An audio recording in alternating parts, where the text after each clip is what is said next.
Como vemos, há muitas preocupações por parte dos doentes oncológicos em relação à Covid-19.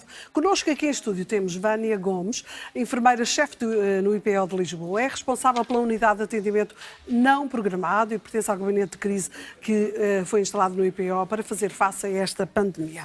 Obrigada por ter vindo aqui ao estúdio do Portugal em Direto. Sentiram necessidade de criar este gabinete de crise para evitar casos de Covid-19 no IPO? Sentimos. Esta é uma preocupação nova, é novidade.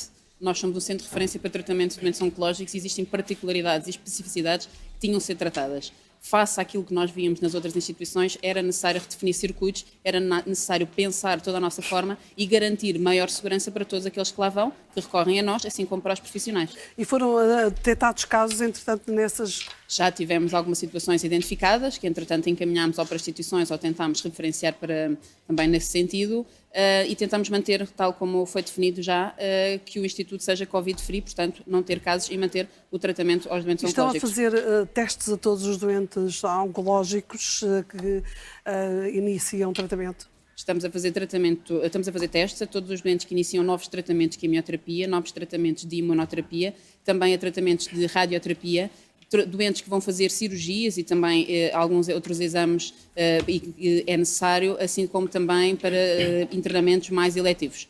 E aos doentes que estão internados, fazem de vez em quando? Não. Estamos a aumentar a nossa capacidade de resposta, porque anteriormente nós não conseguimos ainda realizá-lo internamente no nosso laboratório. Neste momento já o conseguimos fazer há cerca de 3 semanas e isso permite-nos aumentar e ter uma melhor resposta. Consideramos essencialmente os doentes que são suspeitos e, portanto, têm critérios clínicos que o justificam, mas acredito que a breve trecho consigamos ir aumentando a nossa capacidade e fazer mais testes, se assim o considerarmos. Aquilo que se tem verificado é que as pessoas, de uma forma geral, estão com receio de Covid-19 e não procuram os hospitais quando estão em situação de necessidade. E no caso da parte dos doentes oncológicos e das famílias, também têm algumas preocupações e querem evitar fazer tratamentos por causa da Covid-19. Correm o risco de agravar a sua situação, não vou dizer morrer, mas agravar a sua situação com o medo do Covid-19. Todas as situações acabam por ser avaliadas do ponto de vista clínico. É claro que existe essa preocupação por parte da população. Nós vemos as notícias e estamos igualmente preocupados enquanto cidadãos e enquanto doente igualmente. O nosso doente oncológico é já por si um doente bastante preocupado com a sua saúde e que tem outros cuidados. E, portanto, eles procuram-nos. Nós notamos essa diminuição da nossa afluência, nomeadamente no atendimento não programado, e também notamos que as pessoas nos procuram de outra forma porque criamos outros serviços que também permitem que eles tenham o apoio que anteriormente tinham presencialmente. Isso tudo também contribui para transmitir maior segurança e maior tranquilidade aos nossos doentes. Aumentou em 6% os tratamentos de quimioterapia. Aliás, eu penso que ouvimos a Diretora-Geral da Saúde dizer que, mesmo que se fossem detectados casos de Covid-19, as pessoas não deveriam interromper os tratamentos de quimioterapia e radioterapia. Isso não interfere? Tem que ser articulado com outra instituição de saúde e nós, no nosso caso, em particular no Instituto Português de Oncologia de Lisboa, temos sim um aumento do número de tratamentos de quimioterapia, de radioterapia, e, portanto, estamos a conseguir dar resposta às necessidades identificadas dos nossos doentes. Mas houve aumento de casos de cancro diagnosticados? Existe e continua a haver uma grande procura, no sentido de procurar uma ajuda especializada que o centro confere e, portanto, todos os casos são analisados face à urgência e à necessidade de quanto antes ter uma resposta. E que tipo de cancros é que estão a aparecer mais? Nota alguma, se calhar esse levantamento isso é mais, não foi feito. Exato, isso é mais clínico e essa parte foi capaz de não ter já os dados. Mas, de facto, se há prevalência de mais um tipo de cancro, se houve mudança, uma vez que as pessoas estão agora sujeitas a um grande stress. Eu acho que enquanto centro enquanto centro de referência existem patologias como é lógico que tem uma maior procura. Eu acho que de uma forma uniforme nós vamos tendo os cancros todos eles identificados, portanto não consigo dizer que é A em detrimento de B. Existe sim uma identificação de cancros que requerem a nossa opinião e a nossa ajuda. Mas como foram suspensos os rastreios no ambulatório, há diminuição de facto de casos por causa disso? Houve uma diminuição a nível das nossas consultas, reduzida, porque tivemos que repensar a forma de atender os nossos doentes. Mas todas as novas situações identificadas são analisadas e, portanto, são orientadas para uma resposta o mais breve.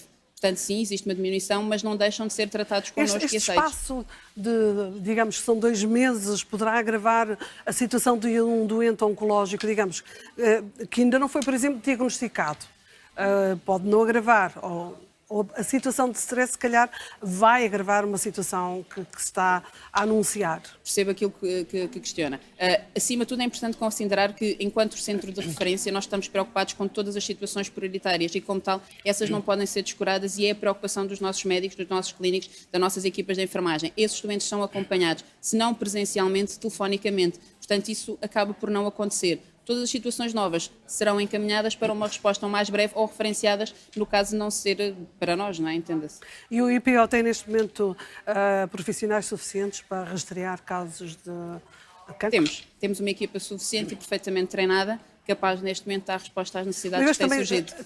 Não há tanta gente a ir ao hospital com medo do Covid, se calhar até há mais condições dentro dos hospitais. Criaram-se outras condições Sim. para podermos dar resposta exatamente a esse desafio, porque isso implica novos circuitos. Exatamente, para separar os doentes e para que haja segurança dentro dos hospitais. Acha que estas listas para exames, consultas, vão aumentar depois desta situação da pandemia abrandar? Acho que provavelmente as pessoas vão nos procurar novamente de uma forma mais regular. Não só porque tivemos que reformular a nossa agenda e, portanto, tivemos, como é lógico, que suspender algumas consultas presenciais e realizá-las telefonicamente. Isso sim acredito que acabe por acontecer. E também, de certa forma, depois, no decorrer da evolução da própria doença que nos é desconhecido, é expectável que possa surgir esse aumento da procura. Esse é o campo do desconhecido que ainda não sabemos. Claro, e que temos que nos ir tal e qual, organizando à medida que as coisas vão evoluindo. Onde é que funciona este gabinete de crise? Aqui em Lisboa, no edifício central? No edifício central, no nosso anfiteatro, reunimos diariamente para discutir todas as situações, para definir novos circuitos, para tentar encontrar a melhor forma de dar resposta, tudo isto cumprindo as indicações de segurança, nomeadamente em termos de afastamento, utilizar os equipamentos de proteção individual. E depois conselho é que quero deixar às pessoas que nos estão a ver em casa e estão a passar por estas dúvidas todas que falámos aqui? No caso de serem nossos doentes, aconselho que nos contactem telefonicamente, porque temos uma rede telefónica para esse efeito e, portanto, qualquer dúvida que tenha pode ser esclarecida. Irão também ser contactados em caso de ter consultas no ponto de vista de saber se devem recorrer ou se irão ser contactados posteriormente telefonicamente para ter esse acompanhamento. Depois, de uma forma geral, enquanto cidadãos, cumpram as indicações que são diariamente transmitidas nos vários veículos, cumpram as indicações da Direção-Geral de Saúde, nomeadamente em termos da etiqueta respiratória, da higienização das mãos e também do isolamento, porque essas medidas são fundamentais e isso está comprovado exatamente pelos números. Muito obrigada, Vânia. Obrigada. Obrigada pela sua presença aqui.